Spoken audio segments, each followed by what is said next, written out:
This content is purely educational and does not constitute financial advice. I am not a CB registered financial advisor or planner.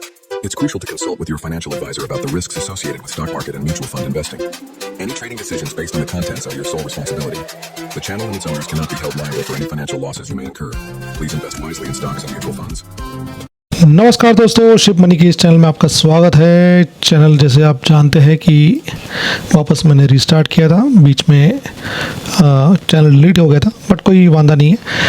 आइए portfolio review की शुरुआत करते हैं। देखिए 1.90 CR का अपना टोटल कॉर्पस हो चुका है, 1.08 आपका इन्वेस्टेड है, 54,000 अपने को जो 29 को मार्केट बंद हुआ था फ्राइडे को, तब 54,000 अपना पोर्टफोलियो डाउन था। 1.15 अपना पोर्टफोलियो जो है ओवरऑल प्रॉफिट अपना है 15.3% पर एनम। ठीक है दोस्तों, तो अब हम देखते हैं कि 1 डे हो गया। अभी हम देखते हैं कि अपना 1 मंथ का रिटर्न देखते हैं, और 1 मंथ में हमें 4.04 लाख का लॉस दिखा रहा है। ठीक है, मार्केट डाउन ही था, आप देख ही सकते हो मार्केट कितना ऊपर नीचे कर रहा था, बट ओवरऑल पोर्टफोलियो सभी के पोर्टफोलियो लाल ही रहेंगे। 6 मंथ का शायद ये 3 मंथ्स का है, 3 मंथ्स में 1.88 लाख हम प्रॉफिट में थे। अगर ये पिछला महीना अगर अपना लॉस में नहीं होता तो हम 3 महीने में अच्छे खासे प्रॉफिट में हो जाते। ठीक है दोस्तों, तो मार्केट के हिसाब से ही पोर्टफोलियो भी अपना मूव कर रहा है, तो ये ऑलमोस्ट सभी का पोर्टफोलियो इससे होगा। अगर आपके पोर्टफोलियो में बैलेंस नहीं होगा तो आपको ज़्यादा लॉस होगा। ठीक है दोस्तों, तो ये आपको पोर्टफोलियो आपका हर बार आपको चेक करना ही पड़ेगा। 6 महीने 8 महीने में हर रोज़ चेक करने की कोई ज़रूरत है नहीं। 1 ईयर में देखिए 1.74 लाख अपने को लॉस दिखा रहा है, वही अगर हम 5 साल में देखेंगे 70.4 लाख अपने को प्रॉफिट दिखा रहा है। ठीक है दोस्तों, और वही हम देखेंगे 1.5 ईयर्स में 1.02 CR है, और जो 3 साल में था वो 70 लाख अपना प्रॉफिट था। ठीक है दोस्तों, तो पोर्टफोलियो तो बहुत सही तरीके से मतलब अभी बनते जा रहा है, काफ़ी बड़ा पोर्टफोलियो था। देखिए वैसे मैंने पहले एक वीडियो भी बनाया था जिसमें मैंने बताया था कि बड़ा पोर्टफोलियो किन लोगों के लिए सूटेबल है। ठीक है, देखिए परफॉर्मेंस का ये जो चार्ट है, 2007 से अपना इन्वेस्टमेंट शुरू हुआ था, एंड फिर जर्नी धीरे धीरे बढ़ती गई। 1000 रुपीज़ से मेरी इन्वेस्टमेंट शुरू हुई थी, फिर 2012 में पैसे के कुछ प्रॉफिट अच्छा दिखा तो वहाँ पे हमने निकाल लिए, सोचा गाड़ी ले लेंगे, बट यस गलतियाँ करके ही आदमी सीखता है। लंबे समय तक आप रहेंगे इन्वेस्टेड, और स्पेशली देखिए आपकी SIPs बंद नहीं होनी चाहिए। आपके कुछ फंड्स आपके ऐसे होने चाहिए जहाँ पे आप जिनको हम टाइम टू टाइम रिडीम कर सकते हो। ठीक है, फिर 2018-17 में भी डिमोनेटाइजेशन में थोड़ा मार्केट डाउन था, फिर 2020 में डाउन हुआ कोविड के बाद, और फिर काफ़ी 2020 के बाद जो कॉन्फिडेंस आया मार्केट में, उसमें मैंने काफ़ी 5 साल में काफ़ी इन्वेस्टमेंट अंदर झोंक दिया। ठीक है, बहुत सारे नॉन परफॉर्मिंग फंड्स निकल गए, अच्छे फंड्स रह गए।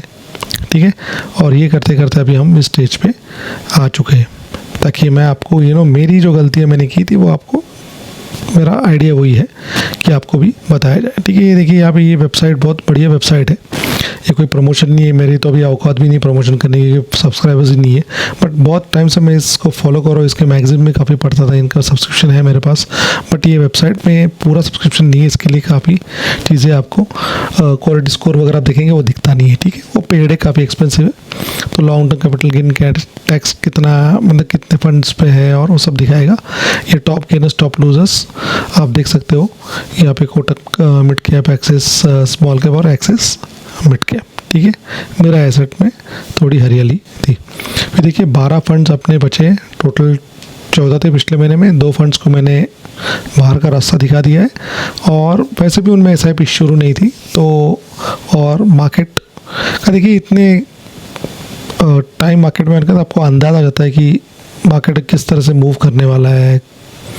थोड़ा बहुत एग्जैक्ट तो कोई प्रोडिक्ट नहीं कर सकता, तो मुझे लग भी रहा था कि कैनरा रोबेको को मैं ऑब्जर्व कर रहा था, परफॉर्मेंस इतना अच्छा नहीं, तो उसको मैंने उड़ा दिया, और बैंक ऑफ इंडिया को भी मैं देख रहा था, तो परख पारी के कंपैरिजन में भी उतना अच्छा परफॉर्म नहीं कर रहा था, तो आई जस्ट उसको मैंने निकाल के बाहर का रास्ता दिखा दिया। वो पैसे लोन एक जो था जिसकी 50,000 कुछ EMI था वो अभी अपनी क्लियर हो गई। ठीक है, एक और एक लोन बचा है 75,000 को, उसको हम क्लियर कर देंगे धीरे धीरे करके, बट अनदर 1.5 साल में मेरा प्लान है उसको भी मैं उड़ा दूँ। ठीक है दोस्तों। तो अगर आप देख सकते हैं यहाँ पे axis mid cap, axis small cap, star rated, 2 star 3 star rated funds है। बंधन स्मॉल कैप तो जस्ट अभी शुरू ही हुआ है। बड़ौदा BNP परिवार ये 150% तक चला गया था, बट 4 स्टार था, 2 स्टार पे आ गया। तो नेक्स्ट फंड अगर कोई जाएगा तो यही जाएगा पोर्टफोलियो से। 15 लाख के करीब इसका कॉर्पस है, 15-20 लाख के करीब अगर ये बढ़ जाता है नेक्स्ट होते 2-3 साल के अंदर, तो इसको हम उड़ा के अपना लोन क्लियर कर देंगे। ऐसा भी इसमें शुरू है, but still Kotak mid cap one of the top performing funds. पहले इसका नाम कोटक इमेज इक्विटी फंड हुआ करता था, बट सेबी के रेगुलेशंस के हिसाब से अभी have to name proper funding, तो ये कोटक मिड कैप इसको कर दिया गया है। मेरा एसेट क्रेडिट कंज्यूमर फंड, ये भी थीमेटिक फंड का मेरे पास काफ़ी समय से फंड है, तो ये भी बहुत बढ़िया फंड है और अच्छा परफॉर्म कर रहा है। मेरा asset large and mid cap, इसका परफॉर्मेंस काफ़ी टाइम से थोड़ा डाउन है, बट स्टिल इनके फंड मैनेजर मुझे विश्वास है कि ये फंड वापस उठेगा। पारंपरिक एवरग्रीन फंड कॉन मल्टी कैप भी अभी शुरू हुआ है, 1-1.5-2 साल ही हुए हैं इसको। और फिर उसका आता है SBI इक्विटी हाइब्रिड। इस फंड को तो मुझे ना ये 3 स्टार नहीं 4 स्टार 5 स्टार होना चाहिए, क्योंकि अभी जब भी मार्केट गिरा था तभी ये फंड बहुत अच्छा परफॉर्म कर रहा था। देखिए हम परफॉर्मेंस पे तरफ आते हैं। 20.19 5 ईयर्स का 15% आपको per annum inflation adjusted returns आपको दे रहा है। मैंने पहले भी कहा 15% के आपको पकड़ के चलना है, 15, 14, 15, 16, उससे कम 10-12 होगा तो फिर आपका फंड में आपको कुछ गड़बड़ है। ठीक है, देखिए परफॉर्मेंस ग्राफ आपको दिखाएगा यहाँ पे ब्राउन, ग्रीन और ब्लू लाइन, तो वहाँ पे आपको समझ में आएगा। 2007 से शुरू हुई थी अपनी जर्नी और धीरे धीरे करके, जैसे मैंने पहले बताया, 1000 से स्टार्ट हुई थी। 2012 में i20 ली वाइफ के लिए, तभी उसके लिए पैसे निकाले थे, तो हाफ पैसे यहाँ से गए थे, आधे पैसे हमने डाले थे। उसके बाद फिर वापस धीरे धीरे करके मैगजीन्स पढ़ते हुए, तब यूट्यूब का इतना इम्पैक्ट नहीं था, मैगजीन्स न्यूज़ करते सीखते आए। 2019 में रेगुलर से हमने कन्वर्ट किया डायरेक्ट में, ठीक है, और फिर वहाँ से जो जर्नी शुरू की और दबा के इन्वेस्टमेंट शुरू किया। कोविड में झटका लगा, बट हमने इन्वेस्टमेंट रोकी नहीं। अगर आप देखेंगे BSE सेंसेक्स और उसके अंदर बीच में ना ऑलमोस्ट 23 लाख का डिफरेंस है, अगर सेंसेक्स में इन्वेस्टमेंट करते और हम करते एक्टिव फंड्स में। ठीक है, तो ये आपको समझ में चलना पड़ेगा कि आपको सेंसेक्स फंड में किसी में इन्वेस्टमेंट करते हो तो आपको कितना लॉस हो सकता है अगर आपका पोर्टफोलियो इतना बड़ा होता जाता है। तो ये बात आपको ध्यान में रखनी चाहिए। ठीक है दोस्तों, तो आगे बढ़ते हैं और हम देखते हैं कि अपने फंड्स का जो परफॉर्मेंस है किस तरह से पोर्टफोलियो हम देखेंगे, आपको आइडिया जाएगा। एक्सेस मिड कैप देखिए 89 के करीब अभी आपका इसको देख सकते हैं एब्सोल्यूट रिटर्न्स। वही एक्सेस स्मॉल कैप देखिए 108%, 100.7 या 100% के करीब पहुंच चुका है। अगर आप देखेंगे बंधन स्मॉल कैप हो तो जस्ट नया फंड है। BNP परिवार ये भी 92, 90, 150 रिटर्न्स जाके आ चुका है, अभी 2 स्टार पे। बट जैसे मार्केट ऊपर आएगा शायद ये वापस अपना जर्नी पकड़ लेगा। छोटा अमाउंट का फंड है, तो जब नेक्स्ट कोई फंड जाएगा तो यही फंड जाएगा। 15 लाख सीधा लोन की क्लियरिंग में लगा देंगे। Kotak mid cap evergreen fund, corpus काफ़ी बड़ा है, फिर भी फंड का परफॉर्मेंस पे कोई इतना लगा नहीं। मेरे लिए बहुत बढ़िया फंड चल रहा है। मेरा asset credit consumer fund one of the thematic funds में, और कंजम्पशन की थीम कभी भी ट्रेड नहीं होती, या कभी हमेशा वो एवरग्रीन थीम है कंजम्पशन की। ठीक है, मेरा asset great large and mid cap fund, पहले मेरा asset emerging blue chip fund हुआ करता था, इसका भी नाम चेंज हो चुका है। और 2 स्टार रेटेड फंड, ठीक है, इसको परफॉर्मेंस देखेंगे, नहीं तो इसको भी हम मुड़ा बाहर का रास्ता दिखा देंगे।